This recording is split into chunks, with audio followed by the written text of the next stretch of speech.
welcome to Would I Lie to You, the show with tall tales and tantalising truths. On Lee Mack's team tonight, a former Spice Girl. Ironically, when I asked if I could still call her baby, the response was scary. It's Emma Bunton. And a comedian who is also a BAFTA-winning actress. Winning an award must have done wonders for her career, but not enough to escape this show. It's Jo Brand. And on David Mitchell's team tonight, one of the most famous Shauns in show business, second only to the sheep. It's Shaun Williamson. And a Paralympic gold medalist who once made the 12-person shortlist for Sports Personality of the Year. What an achievement, finding 12 sportsmen with a personality. It's Jonnie Peacock. We begin tonight with round one, Home Truths, where our panellists read out a statement from the card in front of them. Now, to make things harder, they've never seen the card before, they have no idea what they'll be faced with. It's up to the opposing team to sort the fact from the fiction. Jo, you're first up tonight. Okey-dokey. At school, I once rubbed stinging nettles all over my face and told my teacher I was ill so I could go and meet a boy in a graveyard. David's team. True.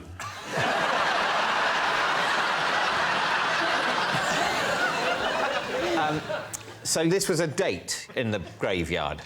Was the boy living?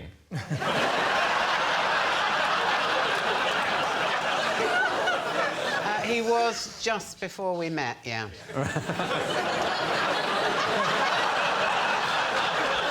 And these, Jo, you say these are your school days, so we're talking about the 1990s. Now, what was the... Yeah. It's my way of being flattering and gentle. Chivalrous, you say. Chivalrous. Yeah. When was this, Jo? The 1890s. That would have been the late 60s, actually, early late 70s. 60s? Yeah. Gosh, OK. So when you walked into the graveyard like this, he must have been shocked to see you. Rob, he was pleased to see me. He knew what he was going to get.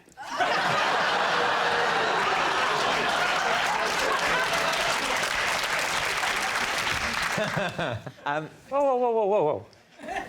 What was he going to get? I bought him a cake. So, freshly nettled, you go off, you go and find your teacher. What happens then? Well, I say to the teacher, I'm really not feeling well. I don't know whether I ate something for lunch that's given me some sort of allergic reaction. Can I go home? I mean, I don't know. I've never run a school.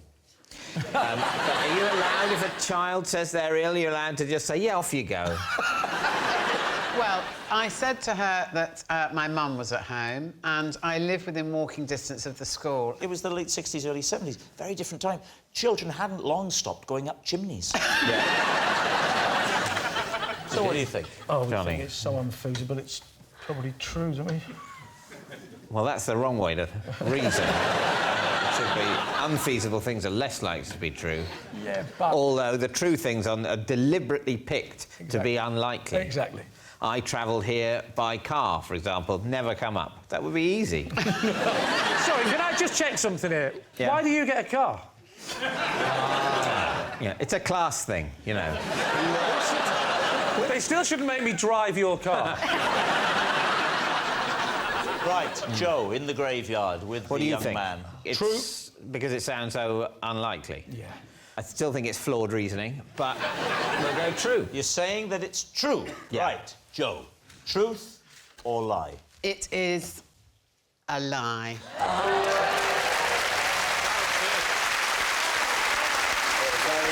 Yes, it's a lie. Jo didn't rub stinging nettles over her face to get out of school. Shaun, you're next. Thank you very much. I once stole the shirt off a scarecrow in order to get into a nightclub. Lee's team. Wow. OK. Was you not wearing anything before you went to the nightclub? Me? Yeah. T-shirt, you see. OK. Oh, and they wouldn't let you in? Yeah, but well, it is, you know, it's all a bit more relaxed these days because the dress code isn't what it was. back in the day. What was the day? What year? Back in the day, or when this happened? Well, It was early 2000s. so early 2000s, you've gone to a nightclub. Where was this nightclub? In Rochester. Rochester is a town, right? And that's why it's got a nightclub in it. And scarecrows don't really tend to be used in towns What a because there very aren't good any massive fields. Thank you, Miss Martin. So when did you find out you needed a shirt to get in the club? Did you go to the club When and the then bouncer said, you ain't coming in. Right, and then you walked back to the scarecrow to get the shirt? I walked back to the allotment. This is very high-level play. This is like chess, isn't it, between Sean and Joe? Take that, Moriarty. Do you live in Rochester? No. So how did you know there was an allotment in Rochester near the nightclub? I lived near it then. Oh, I see.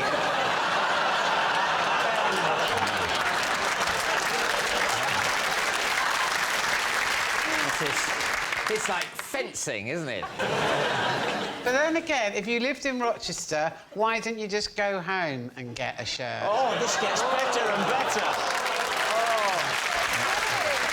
Checkmate. No.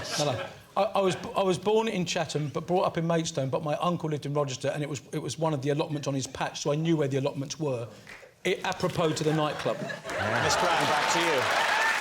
Can I ask, earlier you said you had a T-shirt and trainers and jeans on. Yes. And you thought it was a relaxed club, but then you went to the club and they said you need a shirt, but you're not allowed in a club with trainers on. OK. The bouncer was a Can big... I just say, Sean, you're the kind of person that every time you speak, you always sound like you're going to start it with, I'd like to change my story. But is that the impression I'm just giving you? For the sake of the tape, the accused has walked into the room. The bouncer was a massive fan of EastEnders and was quite embarrassed at turning me away. So I think when he saw the effort I'd made... Because I was already 8 pints to the wind, so when he saw the effort I'd made, I think he just couldn't bear turning me away again. OK. What do you think, Joe? Could this be true? I think he'd have had a better time if he'd popped down the graveyard.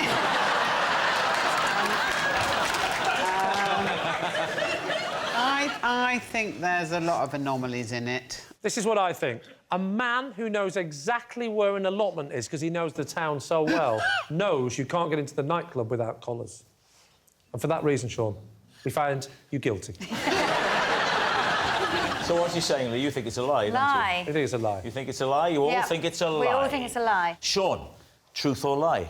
It is a lie. It's a lie. Sean didn't steal a shirt from a scarecrow. Emma, you're next. I'm next, OK. OK, when the Spice Girls stayed in hotels, we played a special game to test who was the bravest. What was the game? We used to dare each other to do certain things. What was the scariest thing you were ever dared to do? Sing live?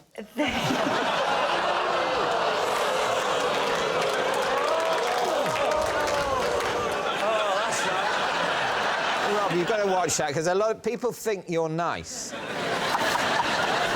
That's why you get the boat advert and me and him don't, because you're the nicest Nice one. Yeah. But it's all a Not facade, because anymore. me and David know, Not actually, anymore. you are evil.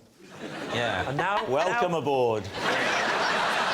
So, Emma, what sort of things did you do? So the main one was, and it involved nudity.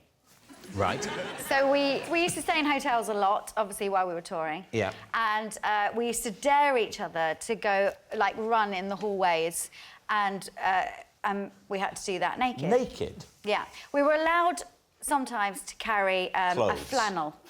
A flannel? Yeah. What were you worried was going to happen?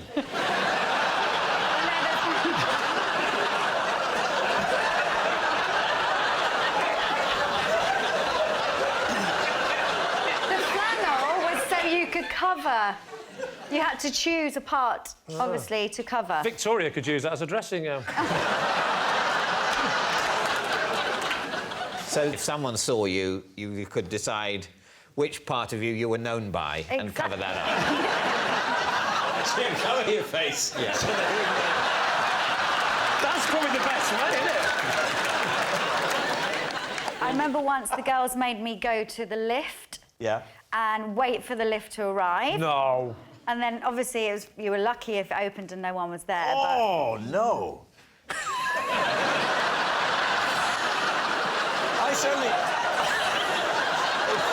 suddenly felt like... You're really getting into this story. I suddenly felt I'd been challenged to do it myself. Yeah. Jo, you've toured the country, haven't you, with your show? You've stayed in hotels. Never found a flannel big enough, Rob.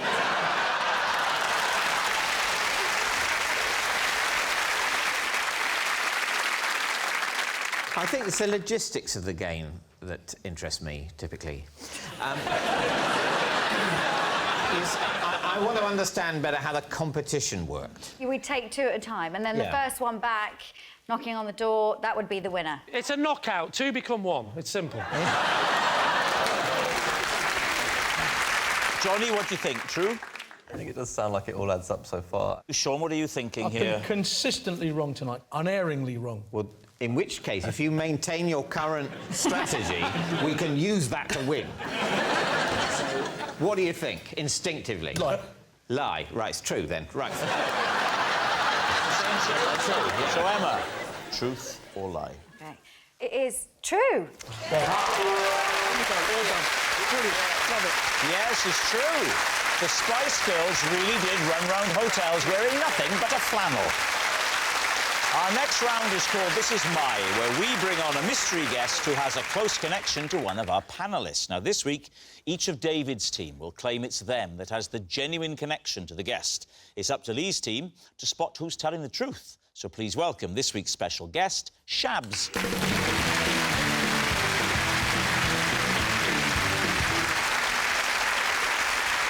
So, Sean, what is Shabs to you? This is Shabs. I keep my chicken drumsticks in his nuclear bunker.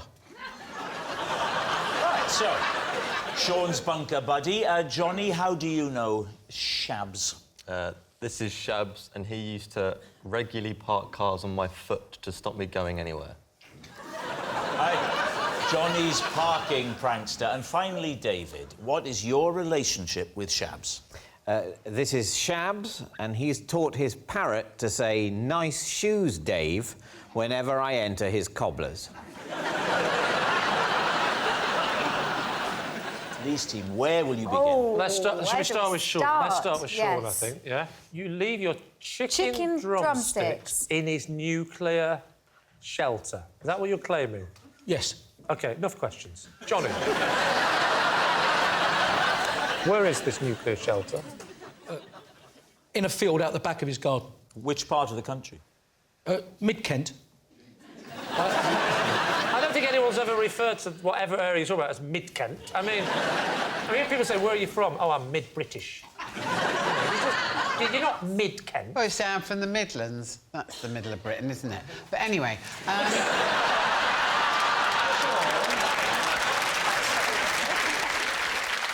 Sean, has he got a freezer in his nuclear bunker? A very large chest freezer. How many chicken drumsticks have you got in it? There's probably in there, I'd say it's a pack of 10... Because it's not just drumsticks, you see. Oh, you're not running a catering firm on the side? No, I have meat mass-delivered, and sometimes I need an overflow. Well, from a regular delivery from a butcher's. Right, why are you buying so much meat? Because what's happened in particularly this year, I've been working away a lot, so I haven't been going through the amount of meat I normally go through. So at the moment, there's just a bit of an overflow. Well, why don't you stop the order? How do you know Shabs, Sean? I know Shabs from my local pub cricket team. What fielding position? Well, yeah, slip and number 4 batsman. Right, and what does he do? All-rounder. Excellent. No, all right, sorry. He does everything. He bats, he bowls, he freezes your meat.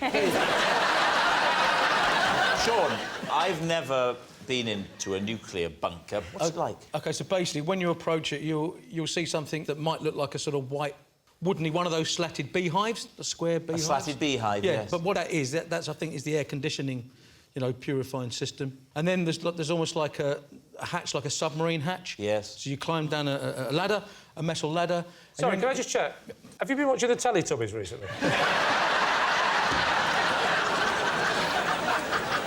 And then you get down the bottom of the ladder. Is there a living area, bedroom? Yes, there's a living area. He has got a television and a cracking stack. Oh, yeah, because, well, after the nuclear war, you're going to get a lot of telly, aren't you? I bet EastEnders survives. The cockroach of TV shows. You said it. I can't go back. I can't go back.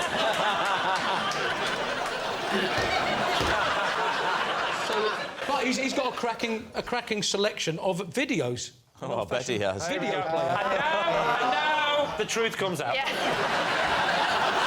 Just going to see Shaps to get some chicken drumsticks, love. Shall be long.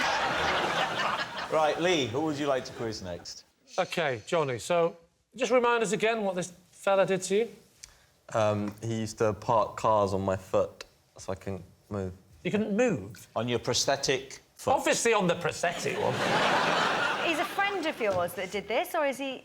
I used to work in a garage, and Shabs worked in the garage. Where was this? Mid-Kent? In St Ives. St Ives? St Oh, Ives? how lovely. Not Cornwall St Ives, Oh. Cambridgeshire St Ives. And did Well. Cambridge. I mean, how did he do it? Because surely you sort of saw the car coming and you moved away. He'd try and stop on the foot, but sometimes he'd miss. But if he got it, he'd pull the handbrake and get out of the car and walk off. I want to know, how did it start the first time? I was working there and Shabs joined, and one of the other guys told me it'd be quite funny because he didn't know that I had a prosthetic leg, to get my foot trapped under a wheel. To try and spook him? Yes, but it didn't. It awoke a sort of bloodlust in him, didn't it? So the start of this story was that It was all I thought that humorous. he was perhaps bullying you a bit, and it turns out it's the other way round completely. The person you tried to bully at work turned out to be a sociopath. Right, what about David? Why does he keep a parrot in the Gobblers? As a pet. As a Does pet? it... Yeah, he's not a colleague. Did you go to the cobblers a lot then? Because for him to go through all the effort of teaching a parrot Yeah. to say nice shoes, Dave, I mean, I've probably been to a cobbler's like twice in the last 5 years. So do your shoes kind of wear out really quickly, or...? Well, I suppose I probably do go to the cobblers quite a lot. OK, then that's fine. And what sort of voice does the parrot have? Could you give us a taste of the parrot? I'm so sorry.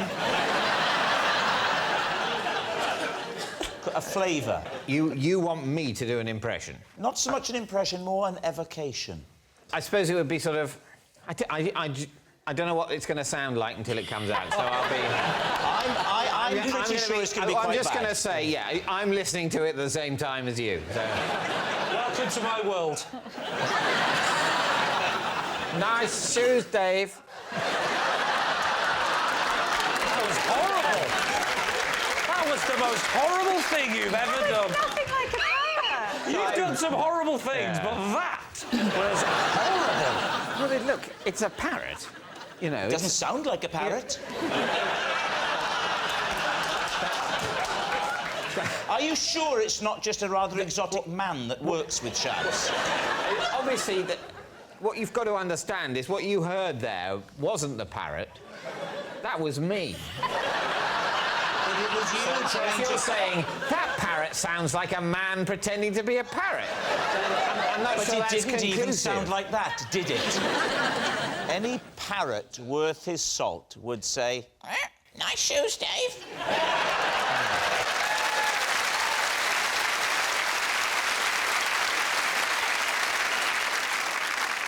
Listen, Rob. You're in the chair. If you want to do a parrot impression at any point, you can just do it. We don't have to go around this ridiculous process. What's the name of Shabs's parrot? Graham. It's sounding more It is a man. It's a man stood in the corner of the shop. This parrot, is he 6 foot? No. Does he smoke a cigarette and go, all right, Dave, nice shoes? All right, we need an answer. So, Lee's team, is Shabs Sean's bunker buddy, Johnny's parking prankster, or David's parrot pal?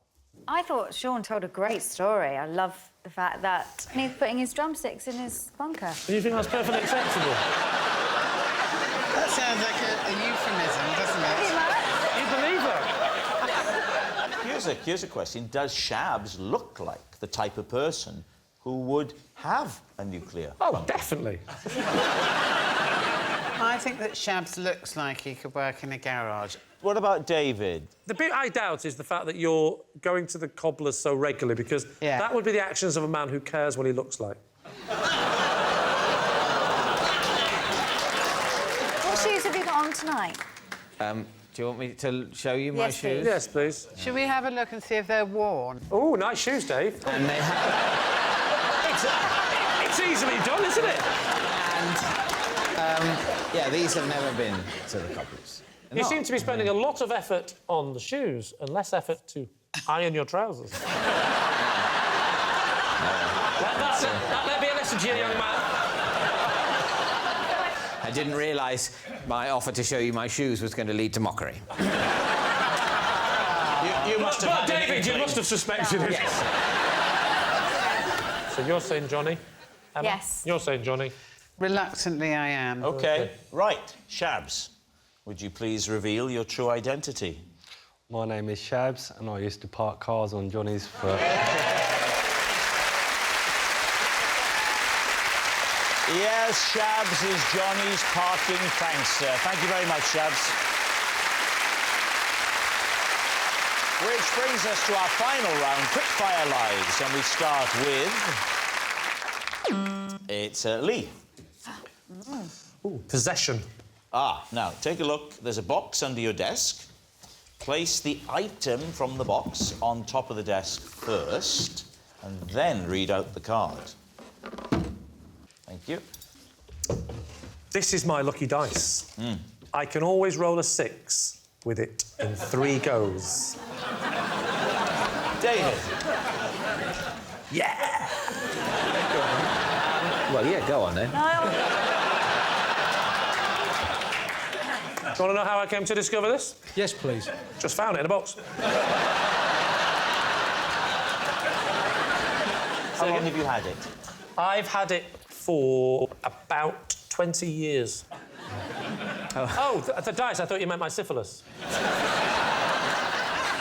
Where did you get it? I got it from a woman in Highgate.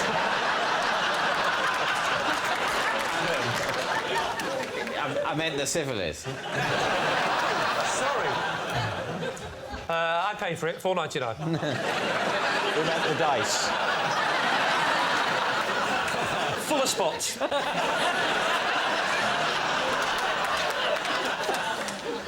When did you first discover that you had that these dice or die were indeed lucky? I was walking the back streets of Hong Kong. Yes. I'm down this dark alley. Right. There's a weird shop staying open late. I go in, a small bell rings, and a small Chinese man was there. Hang on, this is Gremlins, forget this. This, I got it from Hamleys.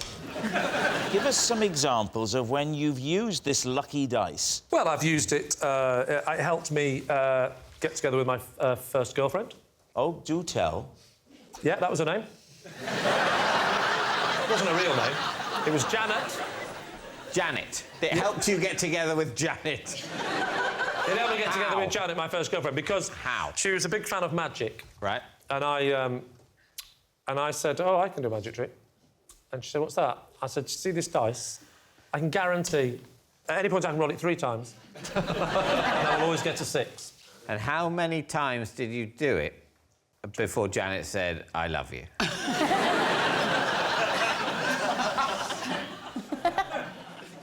She never expressed her love for me. But after I rolled it once, we slept together. Well, maybe we should put this lucky dice to the test. Now, to get a proper view, why don't you could come out and use this bit of stage here. You'd be like one of those New York crap shooters from Guys and Dolls. I mean, when would you like me to get it? Straight away, or would that just ruin it? I think a bit of tension for the last roll. Bit of tension, yeah. Yeah. Let's It's make it never number gone 3. wrong in 20 years. I swallowed it. There's the first one. What is it, madam? 5. Oh, sorry, sir.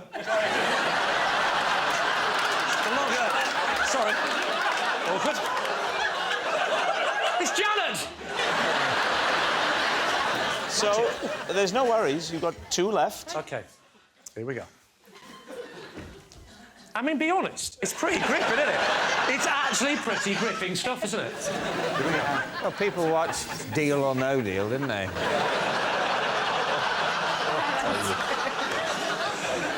Attempt number 2. Here we go.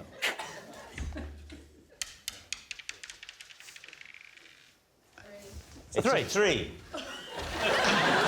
So you're sticking to your promise of waiting for the 3rd roll. Where are you going?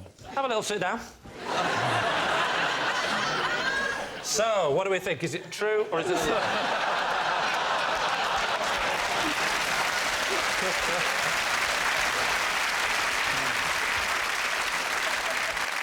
You have to follow through on your promises. Right, here we go.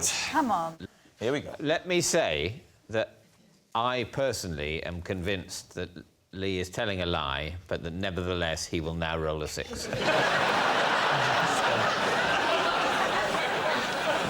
Here he goes. Lee Mack, 3rd roll. Got to be a 6. It's rolling. What do you think? So what numbers did I get? Can anyone remember? 5, 3 and 2. So they don't add up to 6 either, do they? What do you think? Can I just check? Is this definitely the dice I brought in?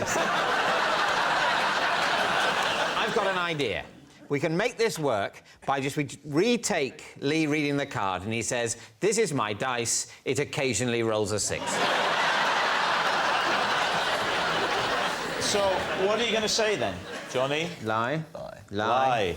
Lee, truth or lie? It was a lie. Yes, it's a lie. Lee doesn't have lucky dice. And that noise signals time is up. It's the end of the show, and I can reveal that Lee's team has won by 3 points to 2. Thanks for watching. We'll see you next time. Good night.